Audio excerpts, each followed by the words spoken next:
Hey again, everyone. It's Colleen with Artwork by Colleen, and today I thought I'd do something a little bit different.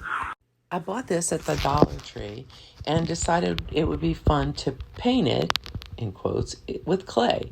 So I took a few different colors. Right now, what you're seeing is my attempt at making the wood grain look because I'm going to make it into what looks like a log cabin. So I took kind of a tannish brown and I just chopped in a few pieces of dark brown along with a kind of a medium dark brown, I guess you would say. And then after I get all those pieces mixed in, I'm going to run it. Oh, you have to have glitter because, what is life without glitter? And I'm going to put it through the pasta machine. There we go. So it kind of gives the effect, maybe a little bit of having a log kind of look, which is what I was going for. So you basically just take the pieces and fit them in, and then I cut out around what's going to be the snow hanging from the house.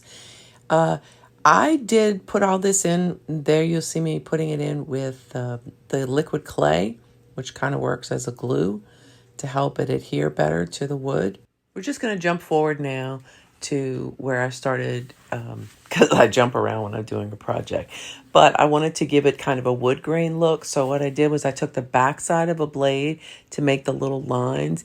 And then I took my thinnest dowel to make the indentations to make it look like the separation between the logs. Now I'm putting in a yellow for the windows, just to make it look like there's bright light in the windows. And you're going to fill in the windows the same way. So there you see it's all done. I didn't want to bore you through the whole thing. Now we're going to work on the door. So what I did was you see the little outlines, I made that kind of a dark blue, and then I filled in the door with light blue. And then I went ahead and I'm making the wreath to hang on the door. You can't really tell there, but I went around with a little tool and made the edges kind of jagged so it would give it more of an effect. And of course, topped it with a red bow. Here, I'm just making a little bit of a darker brown so that I can do the windows. As you can see here, the frames of the windows. It just so happened from a project I did last year, I had these little Christmas trees already made up. So I figured, hey, that's going to be a little bit easier. You don't really have to go into that much detail. You can if you want. They're just some green trees I made by doing a Skinner blend.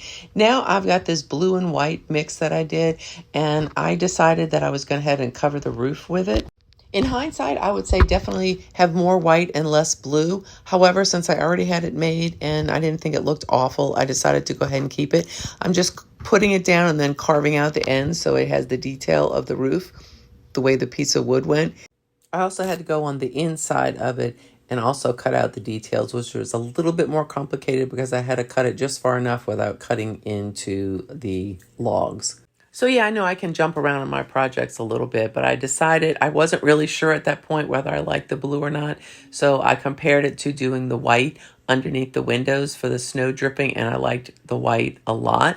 I finished underneath the windows all the same, and then I came back to the blue and white and decided to go ahead and finish the other side of the roof. It's just a matter of cutting both the front and back, just like we had done previously on the first side.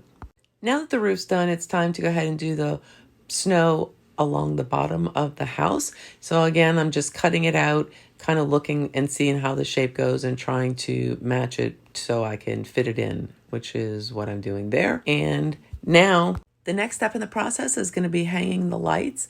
I just took some colors that I already had. Some of them were Skinner blends. Some of them were just plain colors. I kind of shaped them into little light bulbs that would hang outside. I've got them all set up there. And now I'm going to go ahead and use the liquid clay and stick them on. Moving forward, I decided to fast forward to show you what the light bulbs look like because it's pretty much the same all the way across. I added 2 little dots of snow on top of the Christmas trees. Of course, that's optional.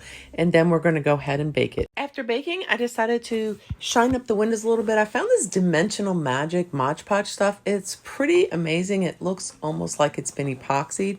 So I decided to put that on the windows as well as on all the snow area. I put a little bit of the Dimensional Magic on the Christmas trees as well. I hope this video gives you some ideas how to expand your clay work, and I hope you've enjoyed it. Merry Christmas, everyone, and please hit the subscribe button if you haven't already done so.